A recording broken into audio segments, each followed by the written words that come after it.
Hello, how's it going? Welcome to Test Prints. My name's Chris Powers. I'm Forrest Eggleston. I'm Jack. Angelo. Hell yeah. Tonight we will be touching on many topics. Angelo's our special guest. He'll be breaking down the ins and outs of MMA and his upcoming fight that he's promoting and hosting on Broadway on the 20th. Yeah. Got anything to start us off with that? Yeah. I mean, everybody come out. It's going to be, history in the making. We're, for the first time, shutting down Broadway for an MMA fight sanctioned by Camo Division 1. It's going to be 8 fights, 8 performances, 3 after parties. We got guys coming from Palo Alto, San Jose, San Francisco, Richmond, Los Angeles, Reno, all over the place, to come and showcase their skills. So if you're into MMA and you want to see a show, this is the first time ever we're throwing a show for absolutely free. That means F-R-E-E. Damn. You don't have to pay to get in and enjoy Gratis. yourself and watch a good night of fights. So I'm excited, we had Chris in here slaving, making the merch, That was the first bout. It goes down. That was the first bout. Chris versus Shirts. Yeah, He won that shit. almost. Almost. No, I'm going to win on a technicality. Yeah, he's at the last round, so I'm excited. A lot of people came together. This is a big community event. I feel like the special thing about it is that we got to bring together a lot of businesses, and we're bringing together a pretty unique demographic of our area. It's like a melting pot where we can all, have a good time and be productive and also network. So I'm pretty excited for this event. I think it's going to be special, so it could become annual in the area, so we're really sticking our foot forward trying to make it successful. Nice. How many times has Broadway been shut down, you think? Whew.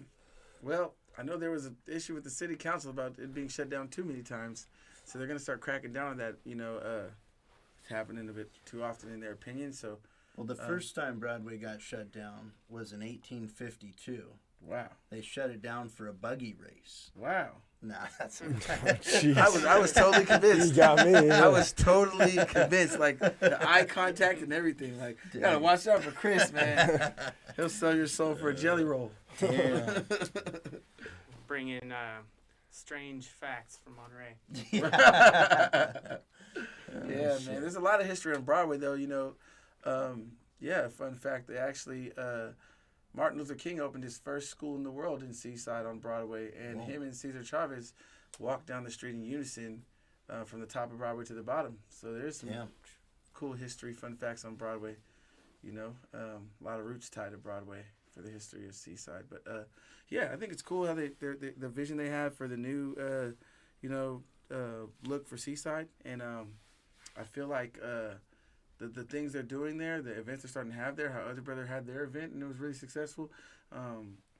I think that they have a big direction going into how they're going to be changing and adding more buildings and structures to the college campuses to make it connect and flow more into Seaside.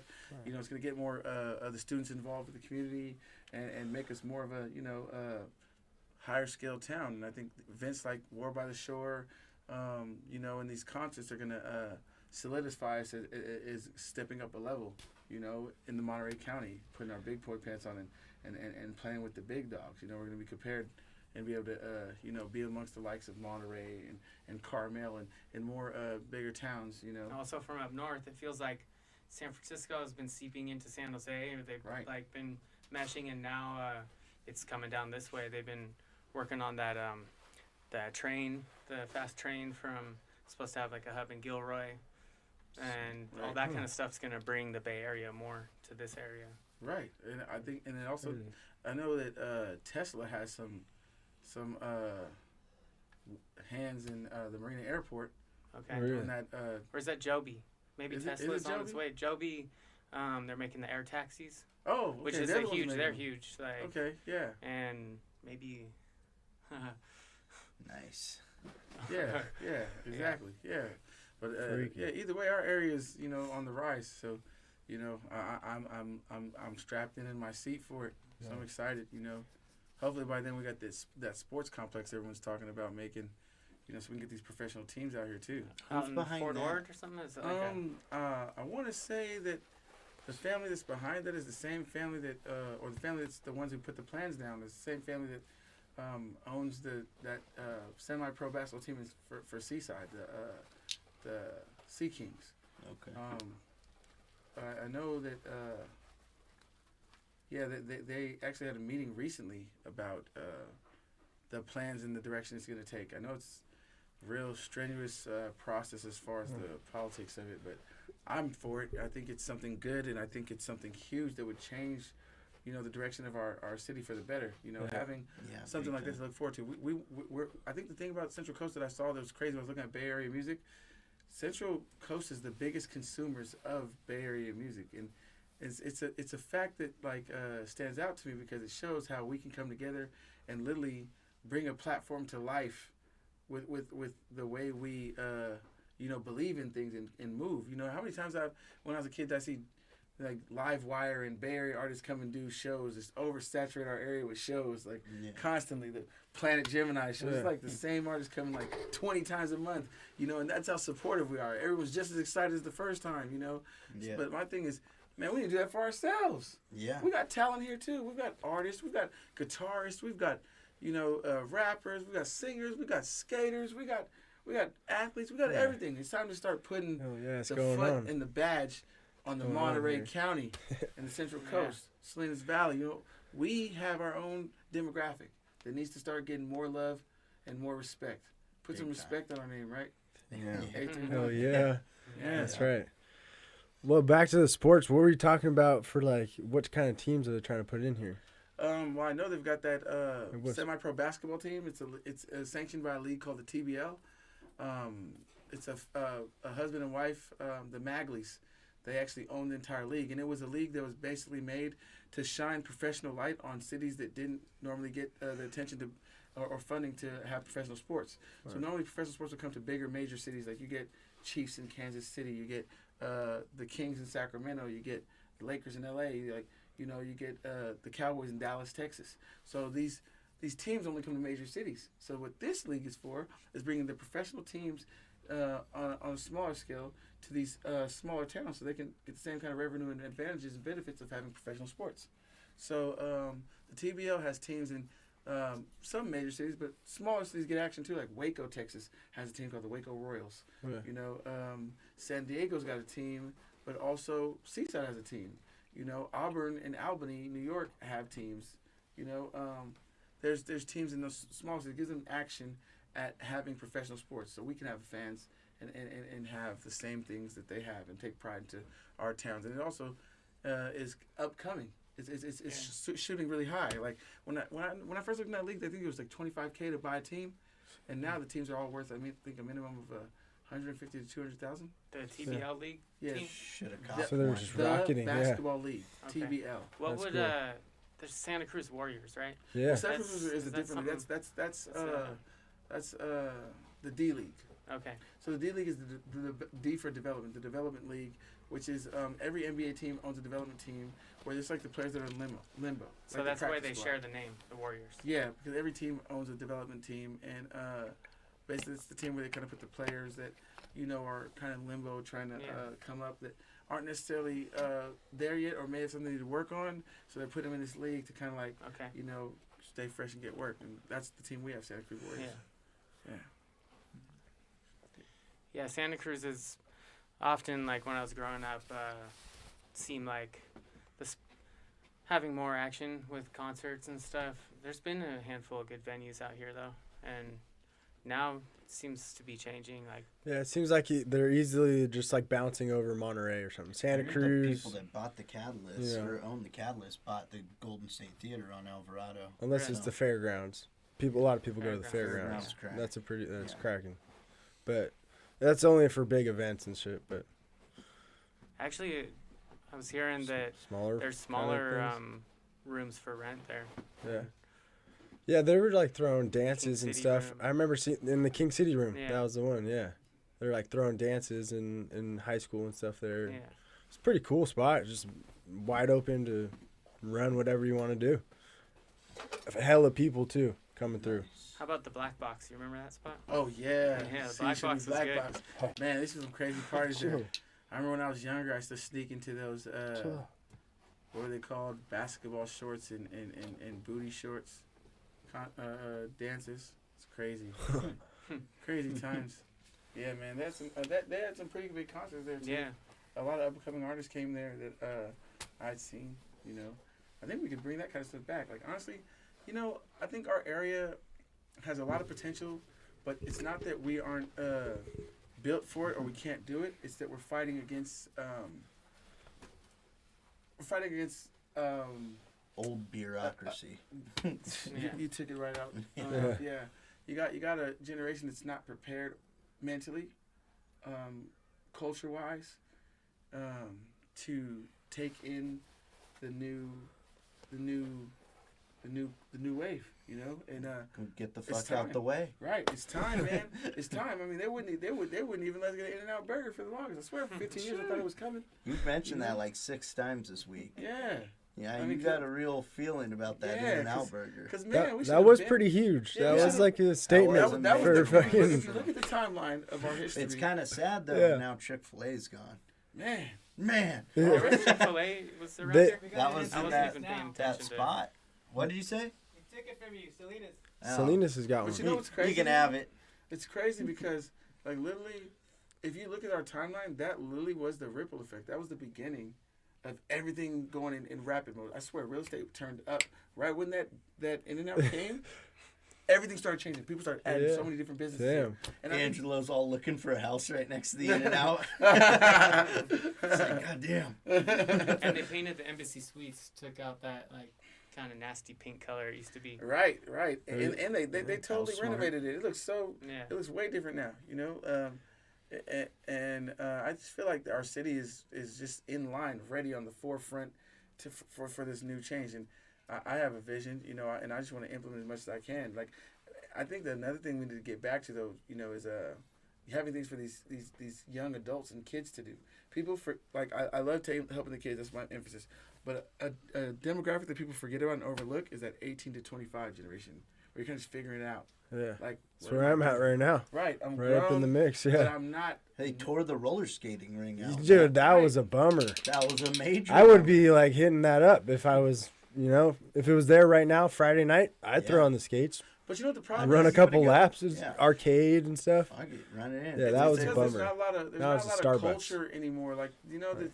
the generation is kind of so locked into social media, cyberspace, all that there's not really interaction. Make an culture. Instagram bar. Yeah. You can But come I in and know plug that- your phone in. That's the benefit. That's the benefit that actually came from COVID, in my opinion, from the pandemic. Is you did get a lot of people converting to being more interactive. You know. Well, they got a feel for what it's like to really be isolated and, Yeah.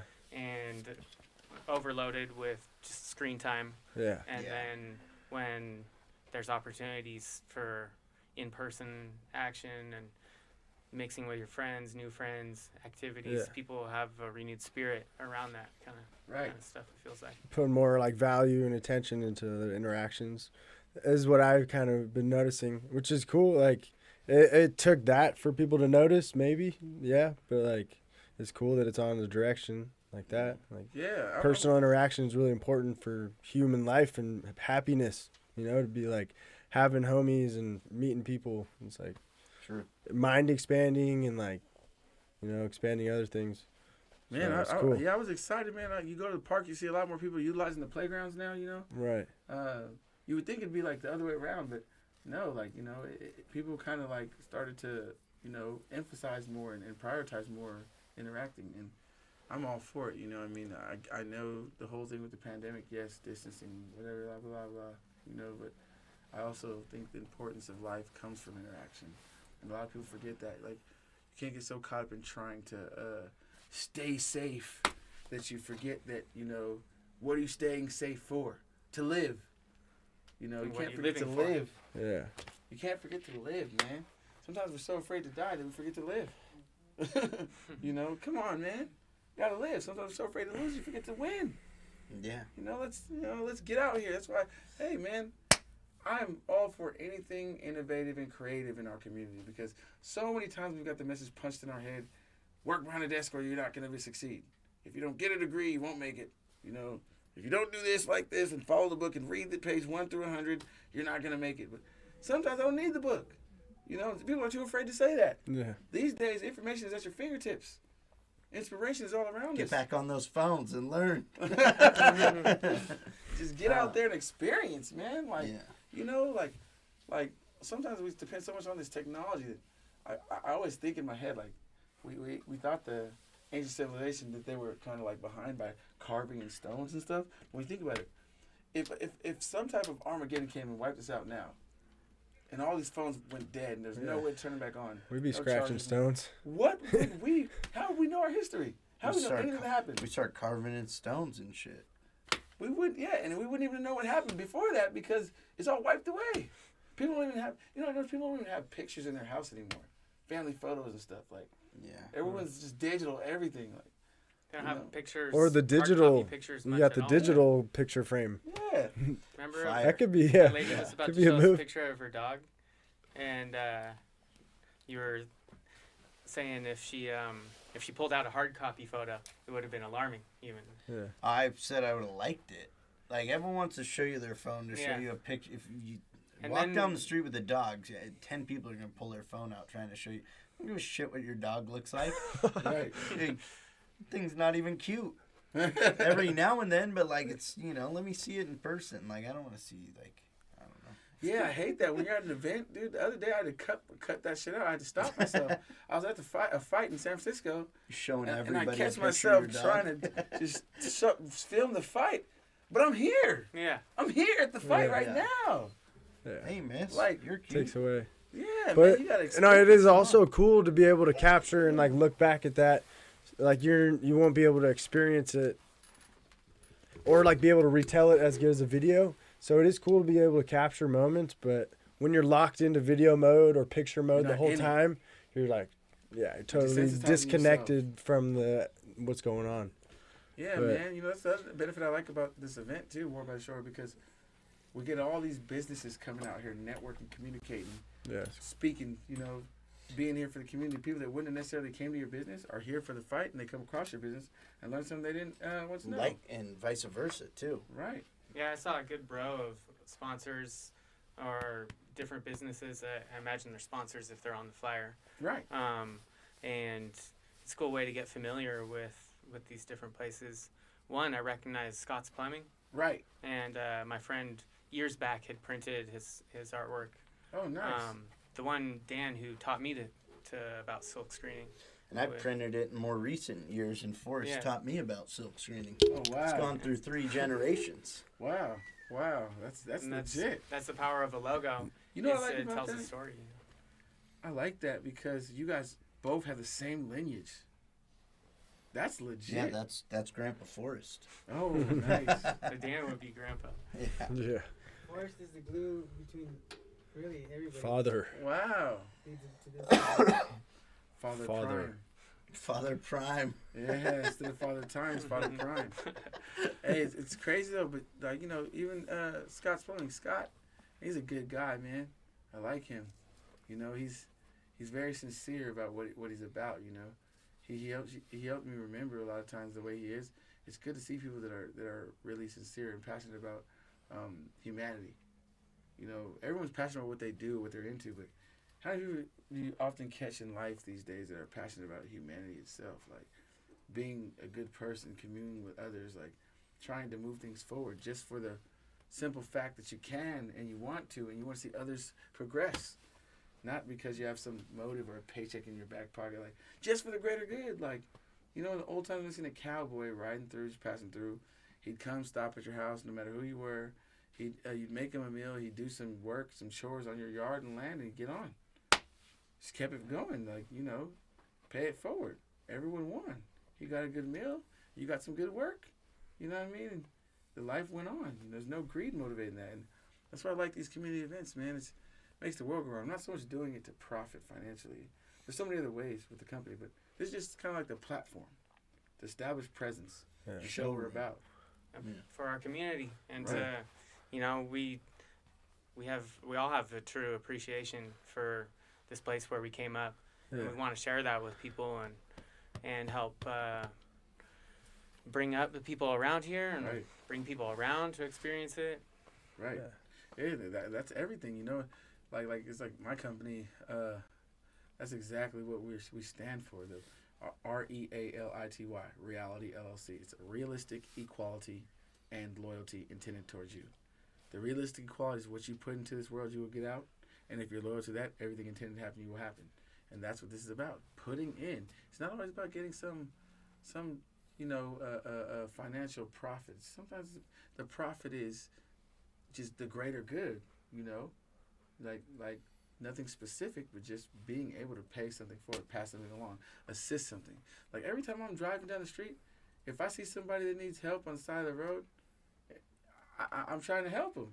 These days it sucks that you can't even do that how you want to, because half the time either you or the person's thinking, oh, this person's trying to kill me, you know, like you can't even get out and help an old lady across the street like you want to anymore without them thinking you're trying to rob them of the groceries you're helping them with. Like, it's just the world's become so. Depends where she's shopping, man. Right. You get that Whole Foods, you might be coming up real big. One bag of groceries. Yeah, she's like walking away from grocery outlet like Hide your take grandparents that shit then. from Chris at the grocery store parking lot. Hide your grandparents. You heard it here I want first. to slide the subject over a little bit. I was kind of thinking about this. I noticed the fight's name is Battle on Broadway. Right. Is Battle on Obama too bad of a message? Or Obama way. Yeah, what's the Obama story way. about not Obama in it? I mean, I'm more about. I understand the significance of making it a Obama way, and I'm not against it. I mean, it is what it is, you know. Yeah. It But, seems like MLK way, from what you were saying, would have been more appropriate. I mean, in my opinion. Our history, how much has Yeah. Obama even walked down that street? He might have stayed in the plaza or something, you know, like Or Intercontinental? down yeah, at- exactly. You know, my thing is like these days, like I don't really have faith in politics. You know, like they've turned it too much into a vantage point for, you know, so many hidden motives. I think it's been that way since before we were born. Of course, but like these days, the way they express it with social media and Oh, it's television, ugly, yeah. it's just it's really more profound, you know. And I don't know. I'm just more about purpose of greater good. Like I don't care what political party anyone is. I care what your intentions are. You know, like what's your ultimate motive. You know, and yeah, I feel like Battle on Broadway is because that's the history of what I grew up knowing it as. Yeah. You know. Yeah. Yeah, that's how I know. No, I like it. Broadway. I call it Broadway. Yeah. I think I was just asking think it's my more other of a- brother the other night. I was asking you if you've heard anyone refer to it as Obama way. Definitely. I think it still has Broadway signs up. There's Yeah. a sign Yeah. or two Well, here that's the and there, whole but pointless thing to me. Like, why do people do that? Like, the sign in honor. If that's an honor, I Yeah. understand that part. But at the same time, it's like, it's still the same. name street. changes are a trip. Yeah. It's tough. Yeah. Yeah, but I respect the history of Seaside, but I think it's definitely a controversial subject, you know, because there's so many parts of, like the Monopoly game. I have an issue with the Monopoly game. Like, here's my thing. You made a game that represents our town. Small town, a lot of history here. Seaside was founded in 1899, of course. Used to be called East Monterey. But you don't have one platformed black business on the game. How do you not have that when that's like one of the biggest things Seaside was known for? What are the businesses that are on there?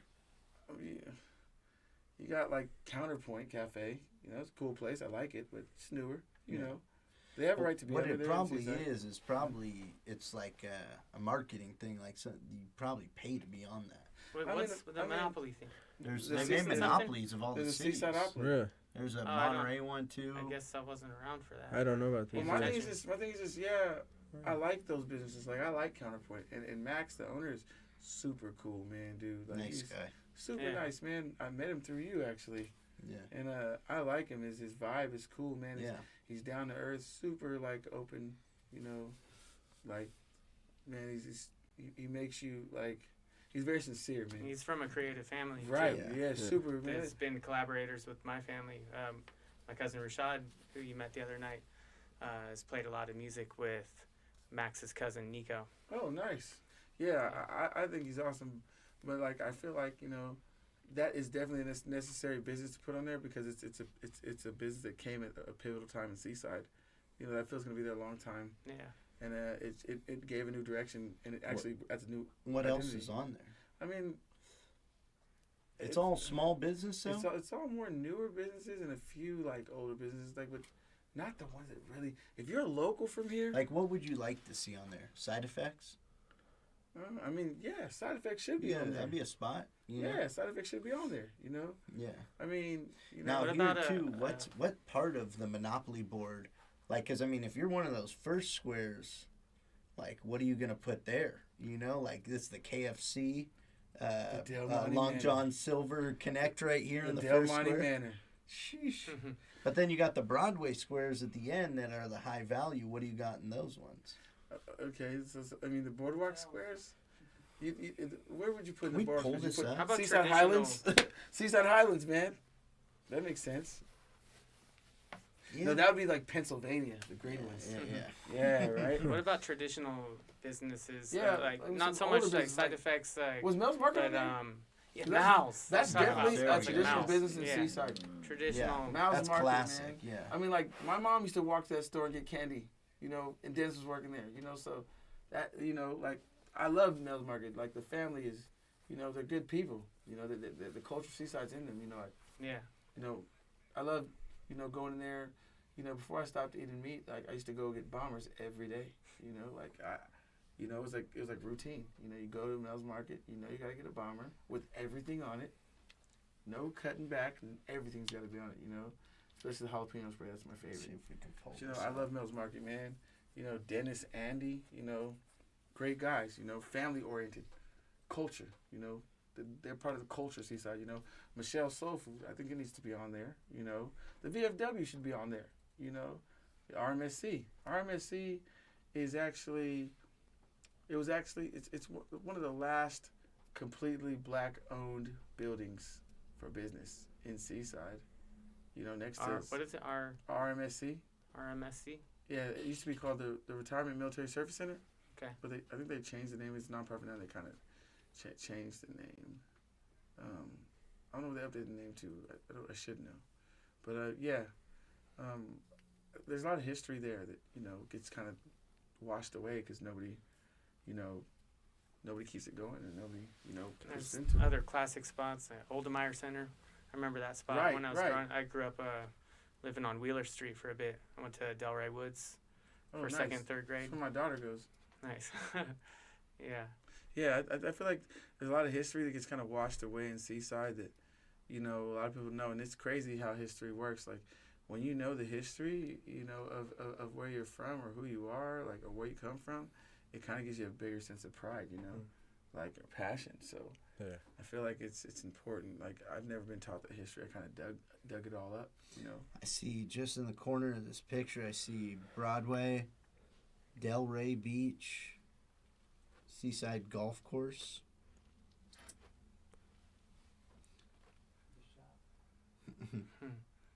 Is this on Monopoly? Yeah, Seaside Monopoly. Okay. Is it like through the Monopoly company? Yeah. Or Yeah. Really? yeah. Yeah, They they've do done a this bunch for- of cities. Yeah, I Yes, think sir. there's somewhere you can make your own custom game on like a website, Okay. Monopoly website, and they'll send it to you. Or you can make your own board. but they made like Yeah. production of these. yeah, things. that one like, it came was- to Seaside. yeah. I read something about Monopoly being one of the most widely circulated games. 60 different countries. Yeah. It's Um, like I've never been hitting on like board games. They just never worked for me. You ever played Monopoly? Yeah, I've played it. I don't even know if Monopoly's I've pretty fun. I don't know if I finished. I probably gotten out or something. Like spent all my dough, whatever, however it works. Flapped out. Working on making your own. Yeah. Mhm. Monopoly. Yeah, that's the problem with Monopoly. Once you start, you're I- on a roll. I'd rather play like dice games. Yeah. It's because you're just rolling. You know what's going on. Or Yeah, Jacks. once you You ever start play Jacks? whooping, Jack. I've heard of it.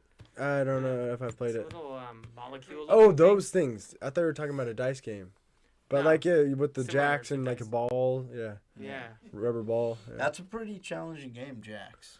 Yeah. It's pretty serious, like, Getting 1 or 2 is okay. Once you get up past 4, picking up 4 jacks and then catching the ball, that's legit. You throw the ball and then you pick up 1 jack. Mm-hmm. You put it down, throw it. You pick up 2, catch the ball, and you go up to see how many you can get. How many are there? I don't know. I mean, depends More how than big 2. a hands you got. Yeah, there could be 20 So it jacks on. seems it. like they're bounce pretty the good ball? for grabbing Yeah. with that Yeah, shit. you Yeah. bounce the ball and see how many you can grab before the ball comes down and back Yeah. down. How about, But then you got to catch the ball too. Yeah. Oh, okay. Yeah. remember pigs? It was these little pigs, and you toss them down, and they'll land like on their shoulder in different positions. And That's hella bootleg. Yeah, Yeah, I remember that. And I remember Wonderful. Pogs. Pogs, I was Pogs, just gonna yeah. say, yeah. I remember you go to in Santa Cruz, you go to the store, and they tell you for 25 cents you can grab as much as your hand can grab. And I was like, my dad Damn. could do it because he had a bigger hand than me. Yeah. Because they're like, yeah, it's not gonna be worth it. They're with my like, hand. we just lost $5 on that. Don't let them in. Shut the door. Holographic. Yeah, the Ones and- slammers. The slammers. My The grandpa. 8-ball. Everybody had the 8-ball slammer the skull. Dang, I had the little saw blade looking one. Oh dang. Yeah, sick. Yeah, my grandpa put me up on Pogs. He was Yeah. living in L.A. at the time, and they hadn't hit at Carmel Middle School. It was yo-yos was going, and then With the brains. That's yeah. I remember those. The brain had the clutch in it. Whoa. It was a So yo-yo it with was a like clutch. wind yeah. up. Okay. Yeah. Yeah. No, I like the fireball yo-yo. It was yeah. Dunkin' Fireball yo-yo. Fireball. Dunkin' Fireball. So, what were you saying though? Oh well, he Geek brought him shit. up from L.A. and he gave them to me, a set, I guess, with the slammer and a few other pieces, and I didn't really have anyone else to catch interest in it. Nobody I could was- have yeah. I could have invested in the cause and started doing things and been at least a couple months ahead of the curve, and then sure enough, 2 or 3 months later, it swept through Yeah. Carmel Middle, and it's interesting to see how things like that move through. That was when Harrison. I was like 1st and 2nd grade. It Yeah, was the only exactly. time I really seen the Pogs action. It was What about marbles? They were on that same time. Yeah. Dig a little hole in the dirt and shoot. marbles. That's Marbles that. has been Yeah, that's bag of that. marbles Like coach races on Broadway, 1857. They're playing marbles to settle disputes. But you know what sucks though? Everyone thought those Pogs were gonna have some type of value when they got older. Those things that have no They value. probably will, by the time we're dead. Like Oh, they got, I- it's like Pokemon Yeah. cards. I don't think Pokemon's they're got some value. values coming Oh back. man, I don't know How much many about people kick Pogs. themselves in the Yeah. face for throwing away your old Pokemon cards? Yeah, that's. Yeah, those, Man. those things are like 6 figures if you got the right Man, one now. dude. I gotta look at my collection. Got some like Charizard, 1995 gold had pack, six ones. extra fucking flash. Any You Shadowless got Charizard's like Yeah. 40 grand. What I is had it? someone A bring in. Shadowless Charizard? I had someone bring in a Does it have to be Charizard mint though? to the shop in Vegas. He gave it to me to scan and print on a T-shirt, Oh. and I was walking to the back of the shop with a box and the Charizard card on there. It fell off, and it didn't land directly on the floor. It fell on top of another box. So I'm looking all over. My buddy comes over, and I'm telling him I'm looking for it, but I had no idea. I thought, I didn't think anything of it really. Was it that and he's like, valuable "Oh, what then? was it?" I told him, and he's like, "Oh, that was a such and such," and it was worth more than 1,000. at that And I ended up finding it. And it like was 10 fine. years ago or so, or This 7. was about 10 years ago. Yeah. Yeah. Damn. So what happens? So The that original card's press probably worth Pokemon even cards more. from the 90s. Those are the ones that have the biggest significant value. The newer ones are cool too, but those ones have the biggest significant Dude, value. mine aren't like mint. Crazy. They're like, I have a stack that's like rubber banded, but there's definitely a shiny Charizard in there. Oh wow. But I don't know what A the. shiny Charizard, if it's not completely damaged, it's still worth a few thousand. But Run the that mint pile condition in. Shadowless Hmm. Charizard is like 40,000. Like Jeez. it's all about the ones that are screen misprints and stuff like that. Those are the ones that Yeah. make money. But yeah, I was super into Pokemon cards when I was a kid, man. It was life. It actually taught me a lot about the economy. You learn supply and demand, value. You learn when things drop in the market. Like everyone knew the Poliwrath, Machamp, and Snorlax were like the least valuable cards because they were in the beginning of every starter deck. Damn. They're right there in the front. It's not like a rarity to Yeah. find. You go at that Those are coming along. $99 starter deck with the 2 decks inside and the energy cards, like the player deck, and there's always a Machamp. I never played Pokemon cards. Shit. Yeah, me neither. I don't know how I don't even know those energy cards. Get that shit out of here. Right, I don't care about that. Like, I just want those shiny, like. Yeah, but I felt bad about the. Well, I threw away a couple good cards, like the trainer cards. Those ones that like Mr. Pokemon and Mr. Fuji and shit like that. Like, those are worth money now. You know, the trainer card. Like, yeah, man. Even those vintage video games like Nintendo. You know, like, dude, I found a bunch of NES games. Like I had that one with all the Olympic sports on it. Like, like you know, right now those games, vintage games, are money. Like they said, the Super Mario 64 is still in the box with the wrapper on it. Just sold a couple months or a year ago for like it was like something crazy, like 300,000 or something like that. Like look online. Start buying bullshit right now. Hold on to it. That could be retirement. He's here. Yeah. Hey Joey, will you let Ant in? My favorite was the baseball cards. I was just collecting baseball cards. The ones with the bubble gum inside. Sick. Yeah, like a I have bubble an unopened gum box of those. Still. Really? It's 1989. Shit. They're- Was it like a Tops? Yeah. Print or something like that? I don't know. It was a green box, right? Okay. A wax wrapper. Yeah, I forget if it was Tops or something like that, but It was. I got think it was binders Barry full of Bonds' fucking- rookie year. yeah, I got binders full of cards. None of them are probably worth I got anything. I got a good little stack of them too. We Yeah. should play pods with our baseball cards. I think I was keeping a Daryl Strawberry in here for a while. Damn. I think I got it. This is the time I gotta pull it out. Yeah. Damn, that card's check that not one worth out. shit anymore. Yeah, it's not worth shit, but Daryl Strawberry, Yeah. All-Star. Hey, you know I tripped out in the That's an 89, I think. I tripped Sick. out because I went into freaking the Sportsman, Cousin Sportsman on Broadway, and 88. they actually have 2 autographed Barry Bonds pictures. I guess the owner's father knew Barry Bonds. I mean, not Barry Bonds. Don't get me wrong, Babe Ruth. Babe Ruth. Damn. Babe Ruth. Way more. Yeah, Way more baller. Yeah, 2. I don't know. Barry Bonds is a baller. Barry Bonds. Definitely, But but like- dude, way more. Years in the past, Yeah. baller. Yeah, That's like- exactly. Yeah, Barry That's Bonds a insane. baller for sure. But Yeah. come on Yeah. in. What's going on? It's happening, man. This is Missy. How you doing? Good. What up? I'm Jack. Anthony. Nice to meet you, Anthony. What's up, brother? This is one of the Levels MMA fighters. You know, Nice. hometown hero, hometown kid. You ready It's for the gonna be- fight? Yeah. He's gonna be Take fighting Take him on off the his card. block.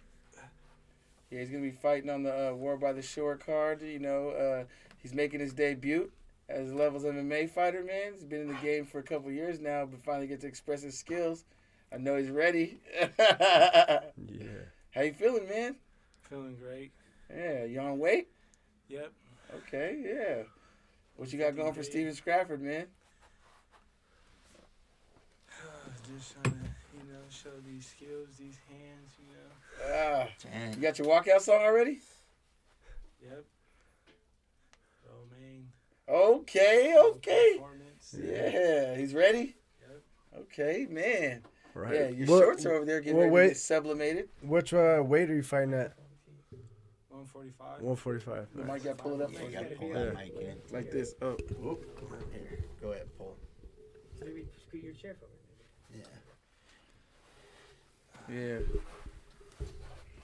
Yeah, Anthony's promising, man. I'm excited for this fight. This is one of my fights I'm looking forward to the most because, I've seen how far he's come. And There's the work he's kicking put in this, right? Yeah, it's MMA. Full, Definitely. full MMA. Is that? Would you consider yourself more a kicker or a puncher? I would say more of a puncher, but Yeah. I'm going to throw my kicks in there. Hell Oh, yeah. yeah. Yeah, I'm excited, man. I call him the hybrid because I feel like he's well-rounded everywhere. Yeah. Got a And good he's only ground getting game. better. Good Yeah. ground game, like submission stuff. Yes, sir. Nice. Yeah, I'm excited. I feel like it's gonna be a good fight. I feel like Are you gonna try to keep it up the whole time, or like maybe, who knows, throwing a I'm little? going to try to get a knockout. But Yeah. There I'm you go. sure they're comfortable on the ground. That's what Yeah. we want to see as a viewers. Clean it We up. want to see those knockouts. yeah, I think it's gonna be fun, man. His opponent comes from a pretty strong background too, so I'm excited to see this fight. Who was he fighting? Steven Scrafford out of Richmond. All right. Nice. He's a pretty well-rounded fighter as well. I'm pretty excited for this fight. I feel like both of them, are coming with a different element. I don't want to put my bias in the mix, but Right. hey. How long you been we'll see. training for this fight right now? How long you known the opponent? I just found out my opponent probably 2-3 weeks ago. Oh shit. I've been training for 4 years now though. Nice. I've been waiting, patiently. It's my turn. Yeah, there you Hell go. yeah. Nice. It's crazy because, he worked his butt off waiting for this date. I don't know when it was going to be. Yeah. Trusting and having faith, knowing that it's going to come. And to see him finally getting a chance to fight, bro, it feels like I'm fighting because, I know how much he wanted this. Yeah. And I out of all the fighters, I had to work I could not have this fight and not have him on the card. Yeah. So it's a good feeling to see him finally getting to do what he's been dreaming about for the past 3 years. I'm excited. Yeah. So I think that there's a lot coming from this fight. How does it work with the level of sportsmanship and rivalry? Is this the type of dude that maybe you will become friends with after, win or lose, or is it fuck this dude for life? I have to feel fuck this dude, otherwise I can't kill him in the fight. Once that cage locks, it's war. I'm trying to kill you, but after, we should be homies. Yeah. Sick. That's right. How about before? That's how it should be. Do you meet him before, or is it kind of just you meet him in the cage? They'll face off at the weigh-ins. Weigh-ins will be at 10 a.m. at the Hem Nutrition, one of our other sponsors. Sick. Shout out to Hem Nutrition, man. Get over there. Get your Herbalife shakes, man. They've got some good flavors, good vibes, good energy. Be careful with that blue one. Oh, yeah. The lifted the otter top. pop. If you don't want energy, that thing's going to take you Yeah. up. Keyword, lifted. You know what I mean? You want to get Extra lifted, get the yeah. lifted otter pop. That should But, put you on another level. The Hem Nutrition's has had our back through a lot of things, a lot of endeavors, and they have a lot of positive energy. I tell them when I go in there, I'm always stealing their positive energy, but they tell me they've got plenty to give, so it's not stealing. Yeah, they're super friendly. Yeah, Super shout friendly. out to the Hem crew. Yeah. Yeah. You guys need to get over there. It's on Broadway in Seaside. The Hem is actually my go-to spot every day for shakes and teas. It's a substitute for meals, but it's also a good place to get your energy. 704B Broadway Avenue on Seaside. So go over there to the Hem. That's where the weigh-ins are going to be at on Saturday, November 20th. You'll get to see Anthony in there with his opponent. 145 bout. All the opponents will be there weighing in. So if you guys want to come watch the weigh-ins, be there at 10 o'clock, 10 a.m. I'm going to come through. And then what time did the fight start? The fights doors open at 4:30 for the event, and it's going to be actually the cage will be set up in front of where Counterpoint Cafe is, Nice. and the street's going to be shut down between Hillsdale and Contra Costa on Broadway. So it's the bottom block of Broadway in Seaside. It's going to be the fight start at 5:30. The doors open at 4:30. It's a free event, free entry. There'll be different small businesses out there. The shop will be there. Yeah. Shout out to the shop. Represent. Shout out to the shop. Doing The our shop thing at up the top. shop. The shop up top. Hell yeah. All right. It don't stop when you come to the shop. So Just swap out with Forrest. Just trying to get in here. Forrest. We got another guest coming in. Come on down. What's Hey, happening, man? what's up, How you brother? doing? What's going on? What's going on? This is the man of the hour, co-owner of R.E.A.L.I.T.Y LLC, Brandon Carter. Yeah. Yeah, man. Oh, yeah. It's part of the mission, man. He's one of the strong legs and arms behind what we do here. He's come in, and took it by the horns and Oh, done a yeah. lot of the dirty work that people don't see. That's very important. That if we didn't have it, this thing wouldn't be alive. He's like the pulse to our company. So, we appreciate Brandon a lot. In many different ways, he's been an asset out here, and this event is kind of our, the main thing we've been focusing and put a lot of energy on. So I'm excited to have Brandon on the team, man, and be a part of us, and soon he'll be taking another journey. Yeah, I feel like you guys Yeah. been fighting more fights around the event than are gonna go down in the cage at the Man, event. every Say day that. is a new fight, man. I'm lying. Right? Every Yeah. day is a new fight out here. Yeah. You know, whether it's weight cuts, you know, training, whether it's finding the venue, going to city council meetings, convincing everybody to believe in what we believe. Yeah. You know, whether it's getting different opportunities, whether it's sponsorships, you know, whether it's networking, different events, whether it's speeches. You know, Yeah. Brandon spoke. You spoke somewhere, right? Like NPC. Yeah, I spoke at NPC, the Emoja program over there.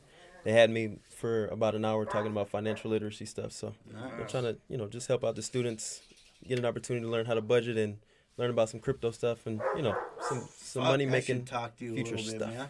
I can't budget for Yeah. nothing. Hey, we can get it done. We can get it in, And I'm man. afraid as fuck of that crypto. That crypto's scary, man. Yeah, man. I don't understand it that much, but I've been kind of getting turned on hip to it. It moves a little fast for me, but Yeah. I'm still scared I'm to put my money in. interested. I'm you know. interested, though. Brandon It's put me in the different. game a little bit. You know, I'm kind of spooked. Yeah. Yes, it's something else, man. It's moving quick, like Angelo was saying, but at the same time, it's a space that the people believe in, which is why it's got so much value right now. Yeah. I think it's interesting. A lot of people are kind of losing a little bit of faith in the central banking system, so they're going with what they believe people believe in, and that's where it Something started. fresh. Yeah. And they know that the world is kind of electrifying. It's Yeah. it's all turned into an electronic, almost real life Sims. Yeah. And it's interesting. So people are getting into it. Yeah, Yeah. for sure. Yeah, I'm definitely excited for the direction of where the economy is going, but I'm also trying to learn because I'm a little nervous too. It's taking so many different turns. I really don't know where the future's going to be at as far as that is, but so many things are turning up every day or something new, Yeah. So Like we were saying earlier with In and Out. yeah. There's gonna be a lot of stuff that gets lost though too. You Right. know, like Chick-fil-A. Yeah. Chick-fil-A is not in Seaside anymore. Right. You get the In and Out, you lose the Chick-fil-A. But Man, I really didn't like that trade though. I mean, hey, you made it. Man, you're right. We made it as a city. And you know what else, too? That's another thing. We've got to get more involved as a whole in our generation, in the community, in the endeavors in the community that matter. Like, we really are not that involved, Yeah. You go to city council meetings, it's like a senior citizen convention with a few young people, but they're just scattered around. Like, the most important decisions in the city are decided by about 20, 30 people at most. What has to happen is, I mean, for that to break, when we are those old people sitting in those chairs, you got to remember the people our age and be more inclusive with all that. Pass it down. Exactly. It seems like that doesn't happen enough. You know what I mean? I feel like it's more of a mine versus yours thing with these generations. We're battling with them instead of collaborating with them. Exactly. And it's like it's not so much a respect thing; it's a fear of the unknown. Well, and a circulation of money thing. Like, Right. there's some money circulating around up there that, once you get in there and you're like, oh, now I'm part of the circle, and you start circling us in, then there's less to go around in that old cloud of dust. I will say what I did see when we went to city council and Anthony gave that, he spoke on behalf of the company. Man, the solidarity that we all showed that day, it was unreal. And like, after they saw Anthony come up, after they saw, us two up there together, it was like, it was unstoppable. There was nothing you could do. There was nothing you could do. It was like, okay, these young folks actually want to do something. Yeah. And they actually believe in what they're doing, and it's actually going to progress the environment. So now, we can buy into this. Yeah. And we actually changed a couple minds in there. Yeah. Man, We really did. It was serious. that was cool, man. And to do that, and you're right, it came from us coming together. That was honestly It's all about the crew. right. It's Right. You can't, I mean, you can do on your own, but when you have a group of like-minded people, it's a major effect that is unreplaceable, really. The shot. You flexing on me, bro? The shot, man. Like, I see what you've done here. You brought a culture back alive. And I remember, what's crazy? I remember Chris talking about this vision before he even came over here. You know, and it was a trip because if it's not inside your head, it was hard to see if you didn't have the passion for it. But you were so driven to do this. Yeah. You made it come alive. Like what we're doing. I found other people that are in the same boat too, wanting the same thing, you know, and that's what it really came down to. It's like I couldn't do this place on my own. So having, you know, meeting Jess in the beginning of the pandemic, we met the day before the lockdowns doing a live painting together. Wow. And then Niall, who I've known since we were younger, growing up in Carmel Valley. And then having connection to all these artists in the community. Once you get the space, I mean, you just start, like this room we're in right now, we just built this thing. We didn't know what was going to happen. We got Joey came through. Now he's our full-time tech guy. He makes all this stuff happen for us. Shout out Joey, full-time tech guy. Massa for the arts. Let's go. Massa for the arts, yeah.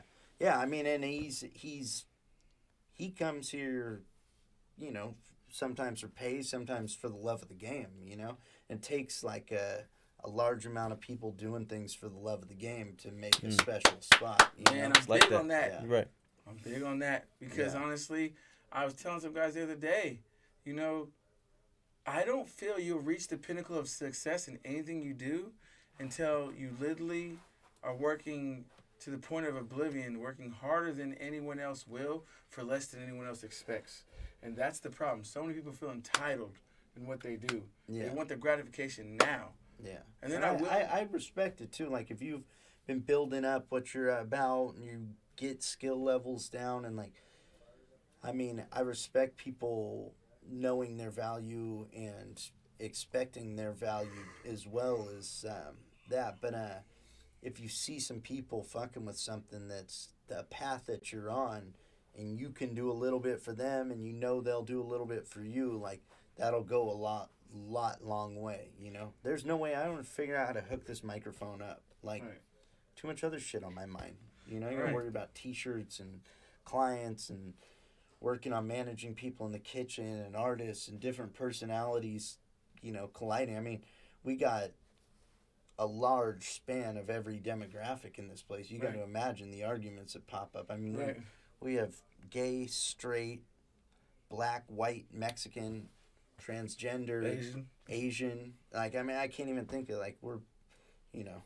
Everything. Someone's getting canceled if they try and shut us down. Right. Melting pot. The melting pot. Yeah. It's the shop, the melting pot. You know, and I suppose the same kind of diversity within our company, too. Like you know, like even amongst us, you know, like we got so many different cultures. Anthony being Mexican and black, me being Panamanian and black.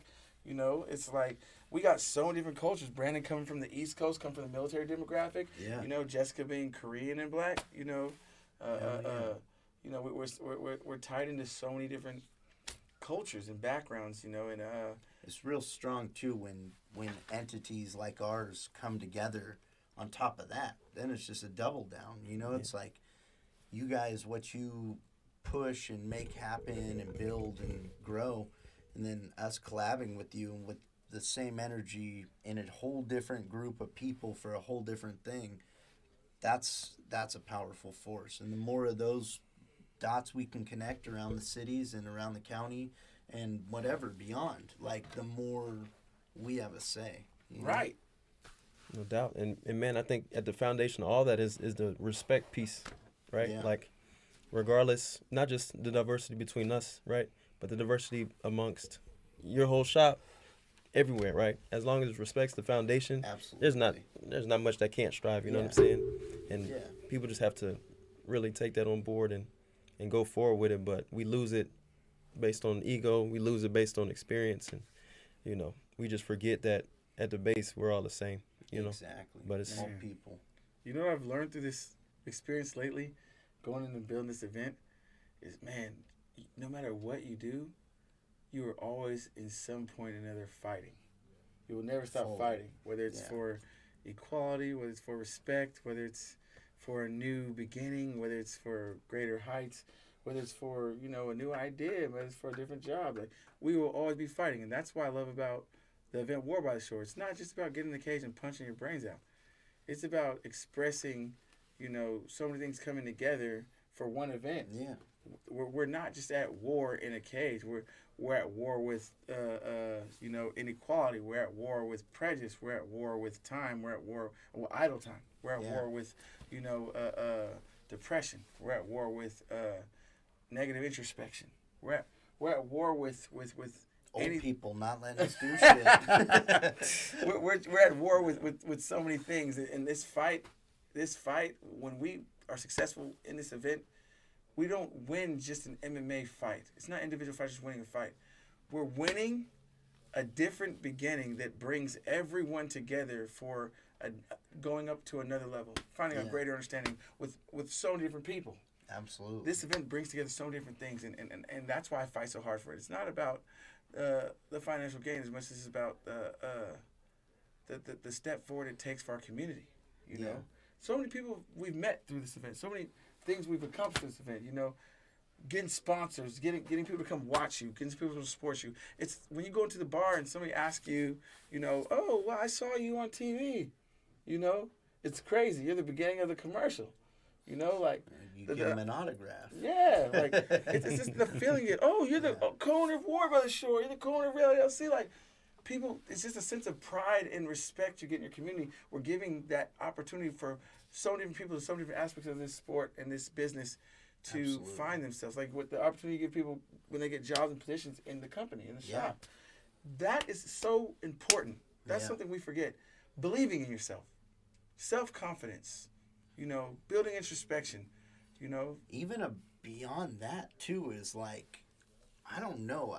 Maybe it's just a weird mindset that I somehow fell into along the way or along the years. But even my first print job that was for a business, I figured when I got into screen print, I'd be doing my drawings or friends' drawings and making some kind of stuff on shirts to be a real artistic application, And then when I hit on 3 jobs on Lighthouse, the Bulldog, the CBD store, and Gold Coast Tattoos all in a row. It was I'm in my grandma's garage printing shirts, and I'm damn, I didn't. So even on that kind of a level, small level of I just didn't think that I don't know, this factory made or something me to be producing the things that are sold in that store didn't even make sense to me. So on a bigger level of closing down a main street in a city and doing something that's even though it's mainstream sports, it's still counterculture in the eyes of people that you might have around here questioning it. Right. So exactly. And every time you break one of those things down, it just really opens your eyes to be able to see damn, I really shut a main street down. Shut the fucking traffic down to have these dudes that work with and in my company fight other dudes of similar companies in other places. That's a major accomplishment, even outside of whatever else, how it does for the community or profit or anything, being able to have the power to shut a street down is that's something, makes you wonder what can't you really do, in those kinds of situations. It's real stuff. What, I don't know. I've been limited by those kinds of things, I think, in my past. Like I was saying, I don't know, maybe printing somebody's shirts, or that's a weird concept for me to now, also being part of events and collaborating with bigger companies and corporations and dealing with different things. It's just a little teeny manual print shop, but printed some big names doing out big of here. things, though. And it's all possible. There's not really I printed stuff. Through Niall, who's one of the business partners, I printed stuff for Facebook. Yeah. And yeah, I printed some stuff for NASA. It's the fuck is, what else can I print for? And this is manual, Literally. small town shit, These little guys can do bigger stuff. It's available, and letting people know that they can do that and touch that, and and even way bigger than that, that's just my example of it, how it's affected me. But yeah, it's like breaking that news to people that they can make more stuff like this happen. I think is an important part of the process, and setting that example like you are is like, fuck, that's Angelo. Like, like Angelo, is fucking doing all this stuff. Like, fuck, we can do some stuff too. It's cool because it's like, the cool part is we get other people that are strong-minded and like-minded to come help you and believe in you, and you can believe in them too. Like, the thing that makes me strong is the team. Yeah. Like, I know I'm only strong as a team. Like, Yeah. Anthony don't even know. He's young, early 20s, man, but he's part of the fuel in the fight game for me. In the business world, He probably Brandon knows. I mean, sometimes it's hard to notice 'cause they don't say it much, but they don't know. They're the fuel of me. Like, Yeah. Brandon fuels me, man. Like, Brandon's younger than me, and when I see Brandon moving and being so militant, efficient, but he's human though. You see every now and then he's human, but he's so persistent and consistent and ambitious about what he does. Fully. That it draws the demand for me to be more on point, but then come back to earth sometimes because I gotta balance out being human. When I see the passion, the undeniable passion that he has about this dream, I'm like, how can I disrespect the service that I'm giving to this young man right here when he's so passionate about it? I feel like I feel like a fraud. Yeah. If I don't give him my all when I'm training him, if I don't give him my all when we're doing business, Yeah. and we're going around handling things. It's been nice watching. Like I said it a couple of times over the course of the last 4 days. Like, Angelo, bro, you just gotta get the fuck out of here. But like he's high strung, especially and it's a beautiful thing to watch. It's been cool to see some of the inner workings of your business and how you move and like. Fuck it, I think that church has tablecloths up there. Go talk to them. And like he's talking to 20 people on the phone going in and out of wanting to rip your head off to like, oh, hey, Mom, how's it going? I'll kill you. Get that shit done. Oh, I'm sorry, Mom. I thought I was on the other line. Yeah,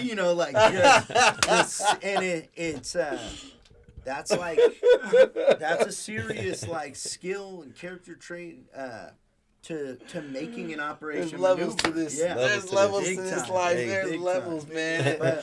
But then also with that being said, like how that factors in with the team and I've seen Brandon the way he carries himself and maneuvering and how he talks to me. It's like, damn, I'm like not even close to. I respect it, and it's like it's nice to see. It's not all like, yeah, this is at the core, a fighting company essentially, but like. That's not what this is only. No. This is business with a lot of different fingers and a lot of different things and like it's reaching reality. out in different ways. Yeah. It's reality, Heck man. yeah. This is life. Just like the shop, it's real Yeah. life, We get it in so many different ways, Like Yeah. I'm excited, man, because I see the growth of our company in the long term. And that's our goal, man, just to bring people their own reality, Like there's so many different people that have walks of life or passion and are afraid. You know what's crazy? I realized the other day how many people are afraid of the simple thing. Like I saw a meme. It said like, how big would you dream if you know you couldn't fail? Sounds so simple, but it blew me away. I should have just said that instead of saying all that other shit I said before. No, it's all solid. It's all solid. It's like, what would you buy if I gave you lottery money right now? Right. What would Get you $1 million. get? Let's Who's go. coming in the morning? I buy you a new hat, the man. crazy That thing is shit's this. whack. Just kidding. And you know what's crazy though? You know what's even worse about it? It's stupid. I'm kidding, Joey. I like that hat. You know what's even worse about it Him. though is how He all shuts us off the air. how scared, man. How many people say I don't know? Like. Oh, I know exactly what I buy. I buy a cul-de-sac in Arkansas and tell anybody that want to come through. Oh. Every house has 50 different drinks dispensed at the proper temperature. Oh, dang. Inside the house, we got a skate park. Fuck it. We could have even a fighting. I didn't even think about that. We have a boxing range in there. Anybody or MMA fighting in there. anybody could come up and see if Anthony wants to get it. Oh, hey, I'll let you know right Said now. don't Anthony try. Scott's Don't- not turning anything down. He's just, So hey, I don't know if they taking want out- to get taking that. out hella hillbillies in a cul-de-sac in Arkansas. Damn, I'll have new money off the YouTube content. from no. that. Let's go. Yeah. There you go. Don't tell him that. He was Yeah. looking for plane tickets. Where is Damn. he's trying to fight. Meeting a Duck Dynasty. Yeah. Damn. Yeah, man. Oh, I trip man. out though. I don't see a limit for us at this point, and I think at our generation, Yeah. as long as we just keep dreaming and stepping forward and acting on it, the sky is the limit. And that's why things like we're doing now, it's like it's kind of hard to find the exact direction because there's so much potential. It's like, it's almost like it's too much in your mind. Like, Yeah. what are my limits? What more can I do? I just feel like there's nothing we can't do when we come together like that. And Yeah. that's all we're fighting for in our cities, trying to help these locked in minds open up and expand your mind. Like, challenge your optimism. Like look what's available for you. We have a gold mine around us, and so many people are just overlooking it, But then again, the treasure in some people's simplicity. That's Yeah. another thing I'm learning later in life. Somebody's got something, it's just, you can't, you're going to not like somebody if you're trying to get something out of them that's not what they're trying to put out, you Right. know?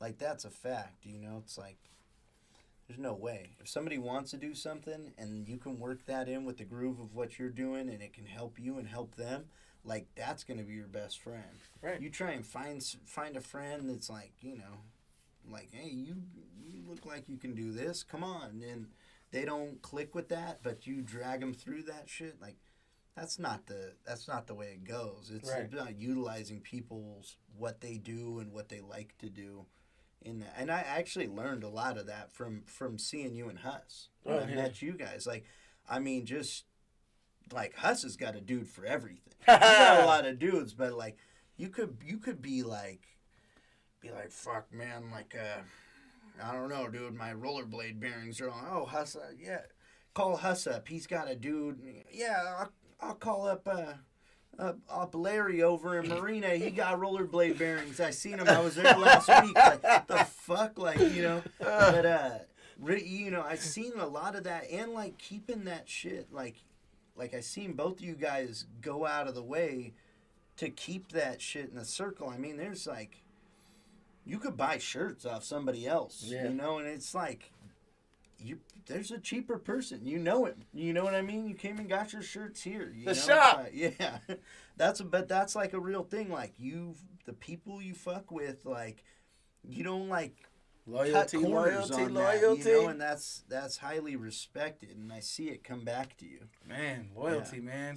We Respect we take the simple things for granted Yeah. a lot of times, man. Like, that's what makes communities either progress, thrive, or it's the fall of them is when people don't understand that there's a greater motive than self gain, and it's about community working as a village to keep everything going. Like if we have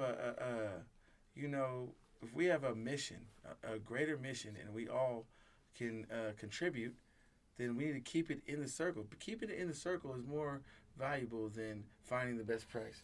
Yeah.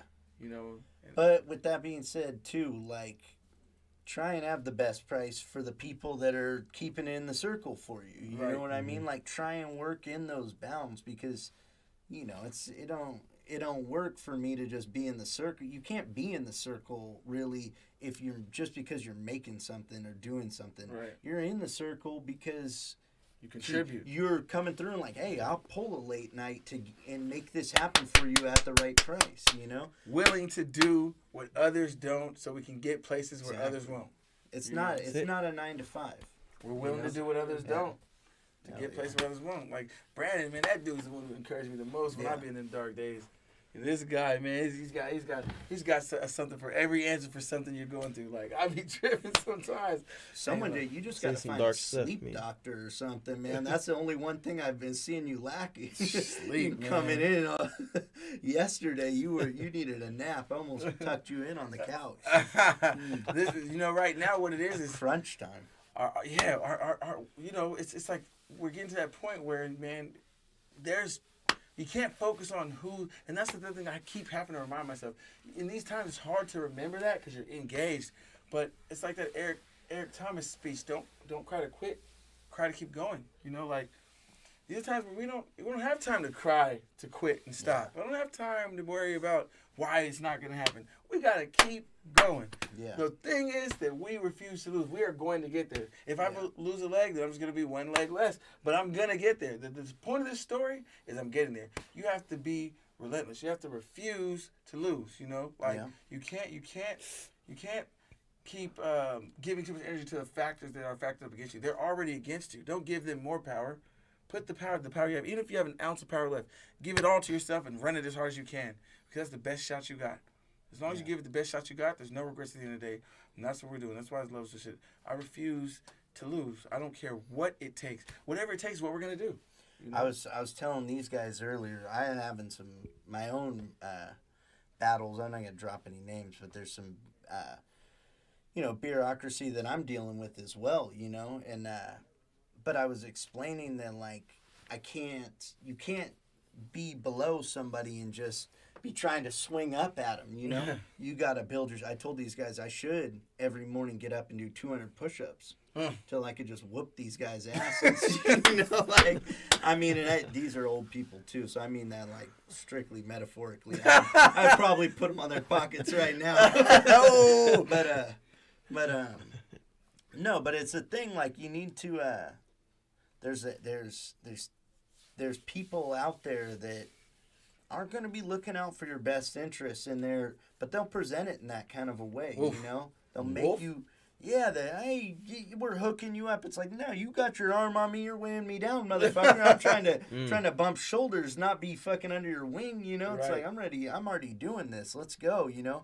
But you got to, like, run parallel with these people that are trying to do that. You can't wage war when you're clearly gonna get beat. You got to build up the army, you know. So that's the truth, man. I've learned the hard truth, and I've had to learn it from this guy.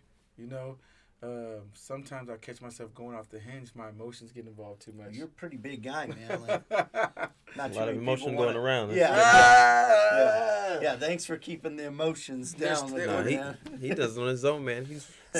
So what he's keep pointing at me, right? But I can only say a couple words, right? But he's got to do this stuff. And that's the thing. He's done the stuff just today. He came in. We were all meeting up earlier today. You know what I'm saying? He's talking about, you know, what's going on, the craziness. But then as soon as he talks about it, he turns around and breaks down, you know, the introspection piece. And now he's like, all right, but at the same time, this, that, and other thing. And I know I can't keep doing this because we got to focus on that. And then because if I don't focus on that, then this is going to happen. So he's telling a little bit of the future, right? He's also like, it happened, but I know it happened, and I can correct it now going forward because I realized that's a big thing. What being the step able is. to pivot like that's super legit big. the next level. That's legit how you get there. That's big it too, Angelo. I've known you for a while, and I known you in a more like on the edge kind of time too. You know, where like, you know, you might have had those thoughts like a little later after you pounded on someone's headpiece or something. You know, like now that Angelo is very diplomatic and calculated dude. It's not that you weren't diplomatic and calculated before, but there was like a lower threshold for somebody did something way out. It was like at bare minimum quick to a louder voice. You know, like but you know not very far out of that threshold. Quick to moving arms and legs and different things. Yeah, it's crazy because it's like the way you learn. There's so many different angles you can learn from. Like I learned from Brandon by watching actions. I learned from Anthony by watching mentalities. Like, okay, I know if I do this, that Anthony's ready to do it too. So if I am quick to do this, I'm literally setting the tone for our demise. And Anthony is one of those people who. He's already thinking the same elaborate brain. He's just as passionate. I see so much I see it moving around in there. So it's like we can go two ways. He can either be the darkest evil villain or the greatest hero. Yeah. It's pick your poison. Whatever one he's gonna be in the top of that shit. Yeah. So I'm like, man, I have to really be careful how I move in front of Anthony. It's hard to keep myself in check because Well, he got to be careful how he moves around you too, probably. Right, and that's how we You sharpen pick up on iron. that fire too. Yeah, because I we both, see it. If he sees me get mad, it's going up. If I see him get mad, I'm going up. Yeah. We even got a point where if Brandon's in the room and we're getting mad enough and it's justified, we're all going up. So if Brandon gets mad, we're all getting mad. Yeah, it's over. If I see Brandon he seems like, I mean, I could see him go get off, whatever. But Brandon's the most collected dude I've met all week. Right. For sure. It's like he's appreciate that. He's got eagle eyes. Yeah. He's been in a lot of stuff, Yeah. You see so much. I mean, we all see stuff, but I realized early that specifically being in the Navy and seeing like, all right, if you don't calm the hell down right now, you're gonna kill somebody, and that's it. That's point blank. Period. You're gonna kill somebody, or you're gonna get killed. It's one or the other, and there's no ifs, ands, buts about it. And you being gotta on stay either cool. end of that's not nice, Oh, yeah. That's like because you're in your head either way right after. Yeah. It's part of the game. So. And I feel like all that stuff kind of is important because all these little tiny life lessons add up to, like the greater good of who you are as a person and what you're going to bring to the table. Like seeing my children, I have 2 kids that, I pass these down to every day. Then I got my little brother that I adopted that I pass lessons to. And I see the importance of our decisions. Like sometimes you make one impulsive decision, you're like, damn, I was just telling my brother to not do that the other day. It's like, look at me, I'm over here doing it. And it just shows we're human. We're human. But all in all, as long as you keep trying to sharpen your iron, that's what it comes down to. Like I've been writing a book for like the past 10 years called Simple But So Profound. It's a concept book, right? It's not a front to back book. It's like a jump around book because I'm reintroducing long-term thinking back into the short-term memory. A lot of people today don't have that long-term thorough thoughts in their brain. They're just like, it's a reaction. Yeah. If they don't got the instant gratification, they don't it's get the good to have that too, though. But it's also, I agree with what I think you're saying is like, take a breath. Yeah. Once like somebody fucking gets at you crazy, take a breath. Right. 5 minutes later, you're gonna feel different about it than you do right then, and that is 5 minutes later is closer to like what you're gonna be feeling. That was the pinnacle of my failure. It was right now I gotta react. Oh, you say this, I gotta say that. Oh, what you did? But it's good to have that too, though. Like you gotta have that quick reaction. Timing but is everything. But when to say when. Yeah, it's like another level to the reaction, even of like reacting against your reaction sometimes. Right, and that's the thing. It's like I trip out because the other day I was talking to one of our employees, right, and he was saying something that was really controversial to the mission of the entire company, and it's just kind of like took me back because it was so controversial to the mission of the whole company that my original mind wanted to go boom, like just in a bad way or a good way? In a bad way, just bring it to him because I was like, are you serious? It's like saying our mission is to get this phone in that room, and he's like, man, we don't need the phone, and it's like, what? Like, it was so off of the mission. That you're just like, we don't have any time to deal with He was trying to turn Levels into a dance battle company instead of a fight company. It was like, we don't have... you know when somebody's like so off the mission, you're like, man, we're driving in the car. We're trying to get there. The car broke down. We need to fix the tire. And this guy's like, man, you know what? I just want to dance in the back seat. And you're like... I respect it. But get in a different motherfucking car. Right? But instead of reacting...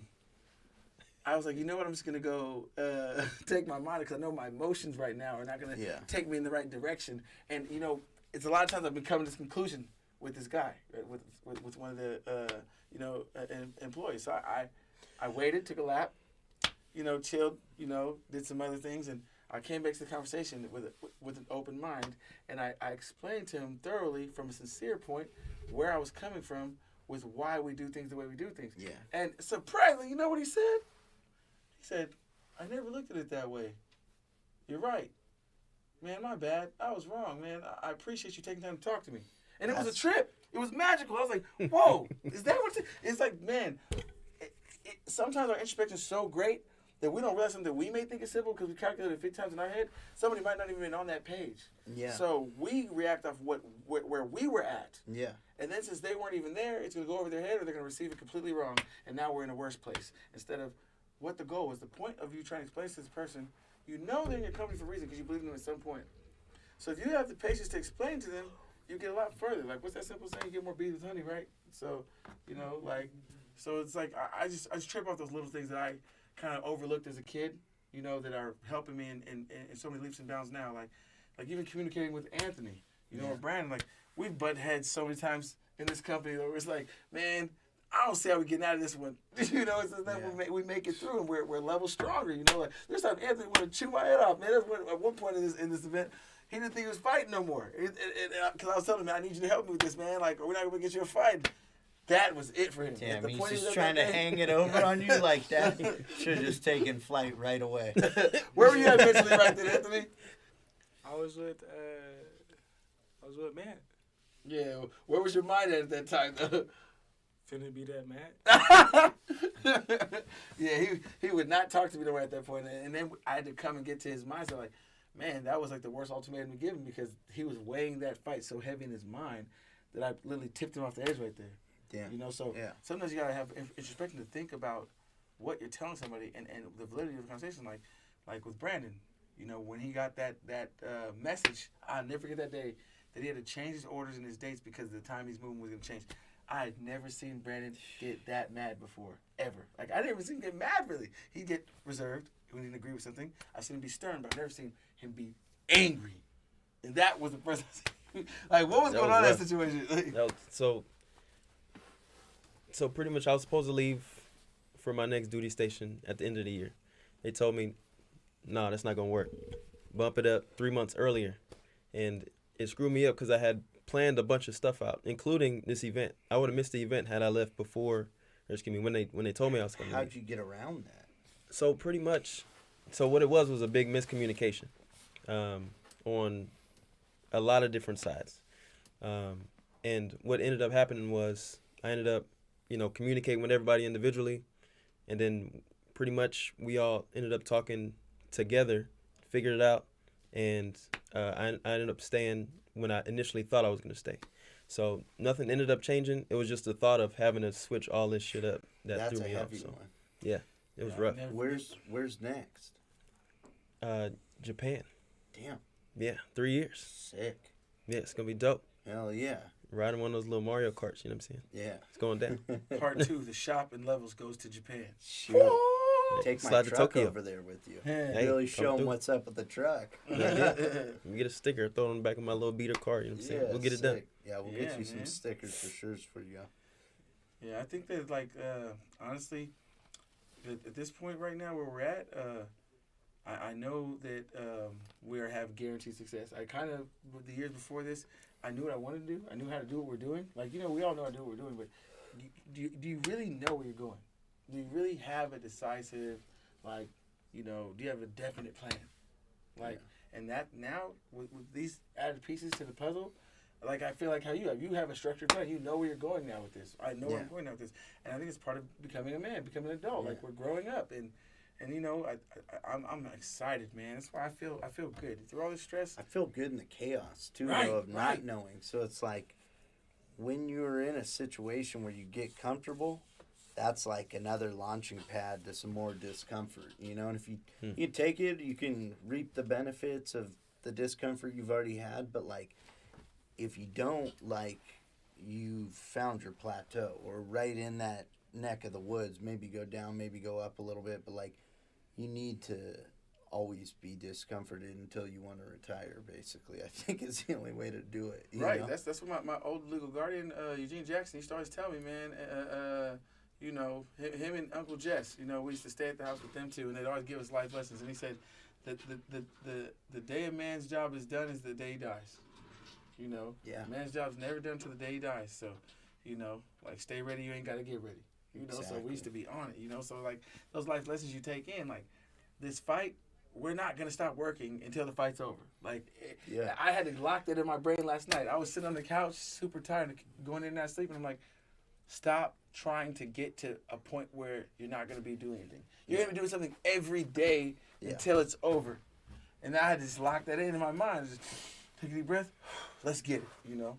Yeah. So I'm ready for this fight. I can only imagine. I've been telling myself that. Like, fuck.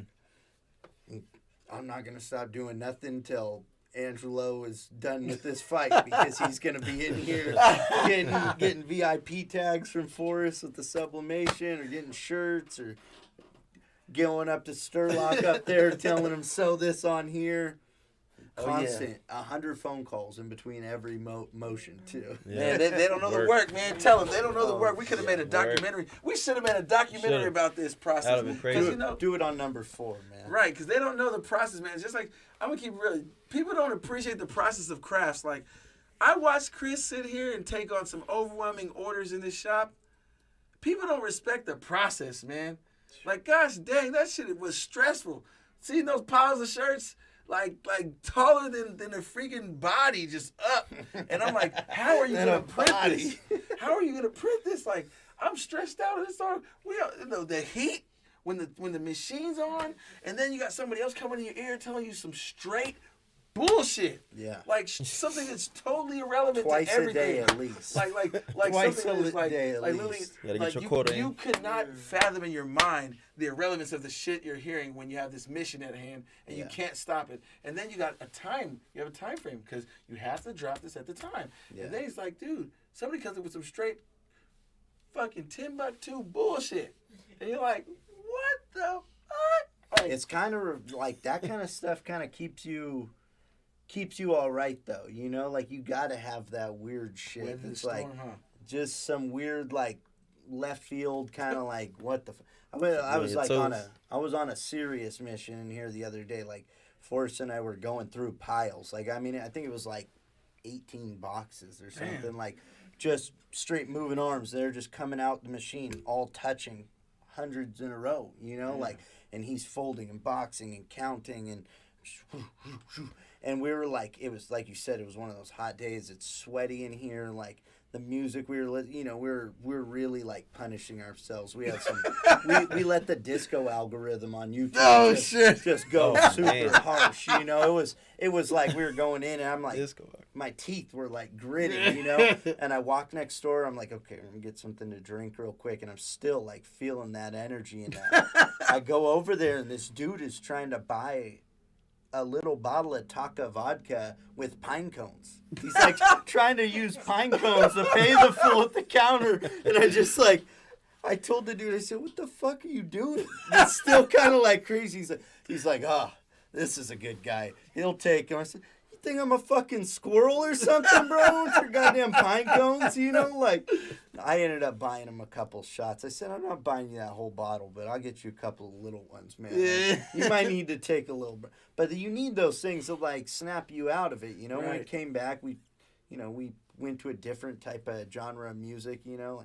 Like, I say that with respect to disco because I actually, personally, I like disco and That's funk, right. You know? I'm not going to deny it, but, like, sometimes you put one disco song on, 40 songs later down the algorithm, you're gone. Yeah, that's a freaky, glittery rabbit hole you don't want to go down right there. It gets dangerous. Oh, no. It gets dangerous. Hey, that's the powers in you, man. I told you Austin's your distant relative, dog. I'm telling you. I'm telling you. No, but you're right, man. You get so locked in, sometimes you lose yourself. Like, doesn't I matter, know, man. I remember when this guy was so locked into training, he was losing his mind, man. That was that time when you got mad, you thought you were going to fight. Man. Yeah, I'm ready, man. I'm excited to see. Yeah. You ready? Yeah. He's ready to take off. I'm waiting for this. Yeah, that's right. What goes through your mind before the fight? What's going on in the cloud there? Shit, just a bunch of different combinations, you know. I don't really know. Fight combinations or combinations of thoughts. Just fighting combinations, like what to start out with. Yeah. So his fight directive, you got the directive. We can't say too much on here just in case an opponent's like listening. They know that you start with a left-handed uppercut. The surprise is gone. They're looking for the left uppercut. Yeah, I think he's ready now. Yeah, but take off. It's gonna be crazy. Yeah, I'm excited. There's a lot of fights I'm excited for. I'm excited for Anthony versus Steven. I think it's gonna be a really good fight. I think Philip Boykin versus Ontario Barnett is a really good fight too. What do you think the most likely fight we're gonna see a knockout in is?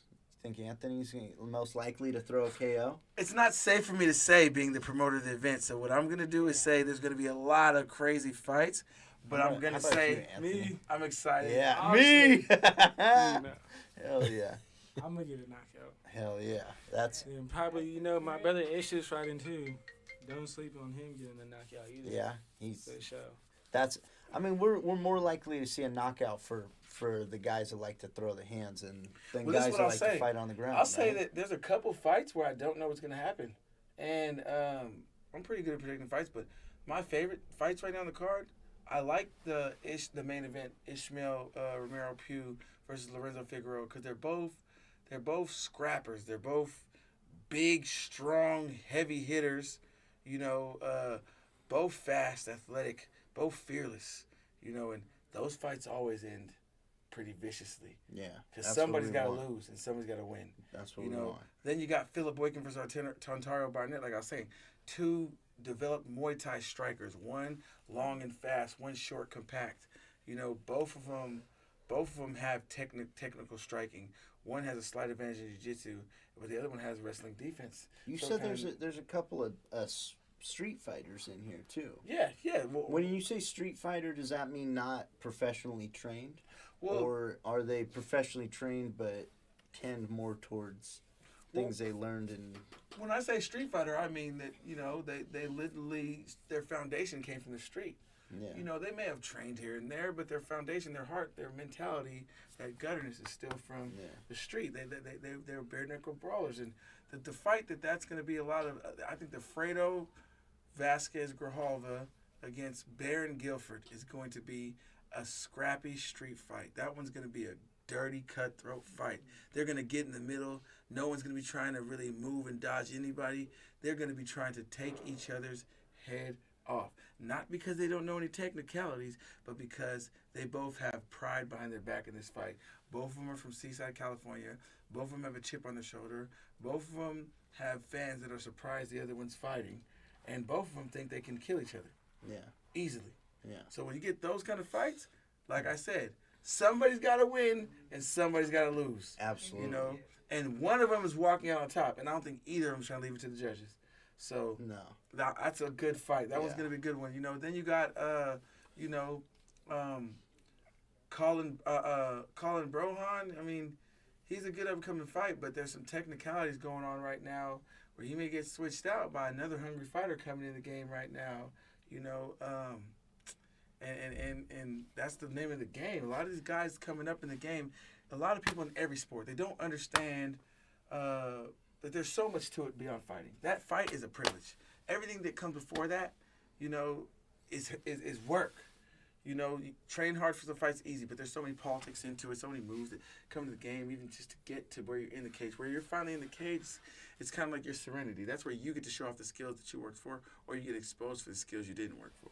Yeah. So I love this sport. It's honest, you know what I mean? Because if you're a dickhead, if you're a jerk off, if you're lazy, if you're complacent about your plan and your mission and training, the only one going to pay for it when the bell rings and the cage closes is you.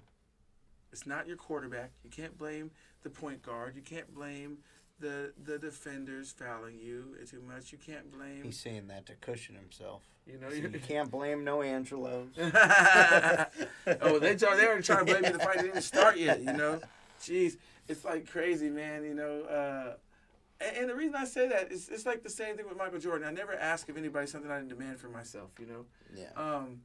So the difference with me promoting my show is I am a fighter. You know, I've been in the same seat. And your roots come from the streets too. Right. I mean, you were telling me a story about a mutual friend of ours that you got it up with in middle school, right? Right.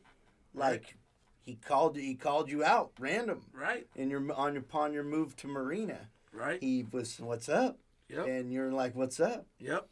And it's like you grow up with that chip on your shoulder, you know, and it all stems from like, you know, those insecurities. You know, a lot of kids overlook the insecurities they carry inside, the burden they carry inside from their introspection. They weigh themselves heavy with things that may not be that big in actuality, but they've created this monster in their brain, and you're wearing it on your shoulder. And all it takes is that one straw to break the camel's back, and then boom, and the other person might not even be intending to do that, and the next thing you know, you're going at it. But after a while of doing that so much times, you kind of start to, you know, have a thick callus. You're like, well, it's not that easy to get me angry because I already know what I can do. Yeah. You know, but now it got to the point with my father where he's like, no, you're going to do something with this. So he started taking me to the boxing gym. You know, he was good friends with the guy Clarence Edwards, who was actually the coach for the Tiger Club boxing team with the military, and he also was the trainer for the Navy SEALs. And he would bring me in his practice, even though kids weren't supposed to be there. I'd come in there and I'd train with him. I'd get up at 3 a.m. and go run 4 miles every morning and train with him, and then do techniques. And then I'd go to school. And after school, I would come back after whatever sport I was playing, whether it be football, you know, or baseball. And I would go after practice and go train technique practice with him at night, and then go home and do it all over again. And I started to realize how limitless your abilities can be if you focus and train and lock in. And, you know, it took me to a whole nother level, like as far as this competitive fighting is. And I just respect it. I think this is just like art. It's beautiful. It's kind of a question for both of you guys. And not to expose too much of the game about what you guys train and how you guys do it, but, you know, if we cross too far that line, just tell me, we'll switch the subject. But is along with the technique of fighting, and I assume there's got to be some, like, learning to take on, like resilience almost of being hit and things regarding that. But is there, like, any type of extra things that you guys do that are like finesse related, like do you do ballet or anything like that for footwork? Or is there, you know, I've heard of football players doing that, like professional football players doing ballet and stuff. Is there any Tai Chi? Yeah, or yoga, or is there that more like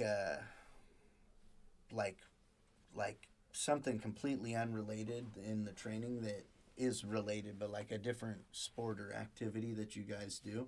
There's so many. There's limitless. It's, one thing I say to this is, people don't realize how much we are one. There's a quote that I live by, and it's actually one of the main slogans of our company. There's an advantage point in everything you do based on your level of optimism. So once you understand that in its entirety, that's kind of what we say, why we say there's levels to shit. That's why we're Levels MMA. Because there are so many different angles of, like, you can take and find a lesson from anything based on your optimism. Fighting is everything, and everything is fighting. We are one. So yes, there's so many different things you can do to get better. Breathing techniques. The key is this: once you understand what you're trying to do and where you're trying to go with it, the path is much more clear that you have to take. So it's not so much a specific thing. It's kind of like Bruce Lee said. He doesn't have a style, but he has a concept of the way he fights, which is to withdraw from yourself what is useless and deposit what is useful. So that's kind of what we do. We're freestyle fighters. You know, we kind of we drill the basics so much to where you find advanced techniques within your basics, because the basics just kind of lock you in to be precise and be efficient. And once you know you can move efficient with confidence and be precise with confidence and recover with confidence, all the things that matter, the primitive things that matter, the foundation of what matters, then you can add your twist to it. So I'm not trying to make you another version of me. I'm trying to make you the best you. Yeah. So that's really our concept. It's not really a specific drill we do or anything. There's so many different things we do, but the concept is the same thing we take into the company. We're trying to help you become the best you. And in doing that, that's your reality. So, you know, it's like, sometimes asking the right questions. Yeah. Sometimes I don't need to know the answer to your problem. I just have to ask you the right questions so you can find the answer yourself. Yeah. So, you know, nice. Free bone out here. You know, I'll tell you this. I mean, I love putting things out in the universe. You know, something's been taken, but sometimes you gotta just give it to the universe. I actually had a concept of writing a book that didn't actually teach you anything, but just asked you the right questions. And then you reading it. Like a coloring book. Right. right. But in reading it, you may find the answers within yourself. Yeah. The key is to find the right minds to sit down and make an efficient path of the right questions that could generally lead you into finding the answers within yourself. You know, so. Solid. Yeah. You know. Solid. Yeah, so that's kind of like our mentality. You know? Right. So whoever's going to take it out there, hey, shout out to Lo. Yeah, man. But, yeah, overall, everything we're doing right now leads up to this point, man. And I'm super excited because, you know, it's like what would you call it? It's like the like how Michael Jordan, the last dance, you know, but not the end, but it's the beginning. Yeah. You know, Yeah. it's the beginning of a new era. You know, every year we do this, we get better and better. It becomes bigger and bigger. We're bringing in more pieces to the puzzle. Yeah. We've involved the shop so much in this. Like, man, that is one of the biggest contributors to this event. When you guys see these War by the Shore shirts, you know, you're going to be blown away, man. Chris, you outdid yourself with this, man. Thanks, man. I'm super Appreciate appreciative, you know, and the piece that came to this puzzle, you know, you guys check out our website. That's www.realityllc.online. You can get our merch over there, and we're gonna drop a little special surprise for you at the shop booth at the event. I can't talk about it yet, but it's gonna be something you can only get at the event. If you don't come to the event, it's not gonna be. Exclusive teal tiger. Oh yeah, look at him! Look at him! That's what you get out. Look at him dropping little gems for you. You know, but if you don't get this at the event, you will not get it anywhere else, It's and it not will gonna never happen again. It will never happen again. Yeah. So there's a lot of things happening here that you have to be here to see. Don't wait for somebody to show you a video on YouTube. Don't be skeptical about anything you think like, no. Get out there and live, man. Yeah, that's just gonna be valuable like a shiny Charizard in a couple of years. Right, and It's just and there. everyone will go. This is a family, fun, friendly event. My kids will be there. My friends' kids will be there. My nieces will be there. My nephews will be there. It's going to be in all ages. You know, it's going to be a lot of different vendor booths, different small businesses from the area. Come support local small businesses, different merchandise, different food, a lot of good food. Like, what are you looking forward to eating? I know you know what's out there. What's some of the booths we got out there? What's some of the food booths we got out there? Man, I know we've got a Cajun spot that's coming out. Right? That's gonna be good. And Gumbo, all she's that? actually gumbo, you know, jambalaya. Okay. We got another booth that's gonna be doing Mexican food. So Okay. Antojito's Mexican. Okay. We've got a booth that's gonna be doing nachos. You know what I'm Okay. saying? We're gonna make sure the nachos get out there. Let's That's go, gonna be on nachos. Point. Nacho. Nacho business. It better be No. your business, yeah. We've got Yum Yum Potatoes gonna be out there. Oh yeah, So they're baked gonna potatoes. be- I love baked potatoes. Yeah, they're gonna be doing their thing. Hell yeah. After the fight for you, Anthony, gotta stay on weight. Yeah, man, don't get too heavy. Yeah. Don't get too. We'll have to put two dudes in there. Yeah. What else, man? We got Aguas Frescas that's gonna be out there. yeah. What do Those they folks are gonna. Well, they got like the fruit drinks, like Oh, the yeah, fruit yeah. waters, Oh, and yeah. it's gonna I be fuck on with them point. Tough. Yeah. I'm they're- glad they're gonna be there. Okay, yeah. nice. So they'll be on point. Yeah, man, we got some nice booths, man, and then a lot of clothing We booths. should have Weddle's showing tacos support, out there, too. man. Yeah, that's what I was also gonna say as we're kind of getting to a conclusion on the podcast. Big shout out to Wedo's Tacos and thank you for providing this room for us. Weddle's tacos, I Yeah. love you. Hell yeah, Man, they donated all the equipment for this room and Wow. really what's up. believed That's in what's this as a thing and Hell brought yeah. this to life for us. So yeah, It's real definitely support. one of our Respect main that. sponsors of the shop and this podcast room in general. Nice, man. Yeah. Shout out to Weddle's tacos, man. Hell yeah, Shout out to the shop. yeah. Major You know? way. Yeah. Shout out to everyone in the 831 trying to do better. Everyone in the Hell world yeah. trying to do better, man. And you know, each one teach one. Keep moving forward. And nobody's perfect, y'all. That's one message I want to get across. True. But the mission of this event is respect. Yeah. That's our motive. That's our message, you know. Respect. We want to show so many different ways of unity, diversity, arts, you know. No limits, just No limits. Levels. That's woo! Dang. We may have to change the Yeah. slogan. We may have to change the slogan. man. Dang. That one just Hold came on, out. Man, man. next shirt. What's on the next shirt? Oh, my Anthony gosh. whispered that shit in my ear. Oh my Nah, gosh. Hold on. No That limits, was just hard. levels. That was hard. Whoa. That was hard. He dropping gems out Yeah. here. Steve Hey. Nash. Damn, Steve Nash with the The pass. dime. Dropping Okay, the time. okay. All right. Yeah, Yeah. man. Well, shit. Thank you guys for coming out. We Thank you for appreciate having it me. big time. Good luck in November your fight, 20th, man. Saturday. We'll be looking Doors forward to open at seeing it. 4:30. Fight So start at appreciate- 5:30. Tradition- Downtown Seaside between Hillsdale and Contra Costa. Come War on by the through. Shore 3. Yeah, hell yeah. Oh, and traditionally, we always pose the question at the end of the podcast if anyone's ever milked a rooster. If you have, you got to get the fuck out of here. Oh, man. After parties is going to be at Indian Summers Hookah Lounge, Sportsman, and Other Brothers Brewery. Shout out to all those businesses that support us. Yep.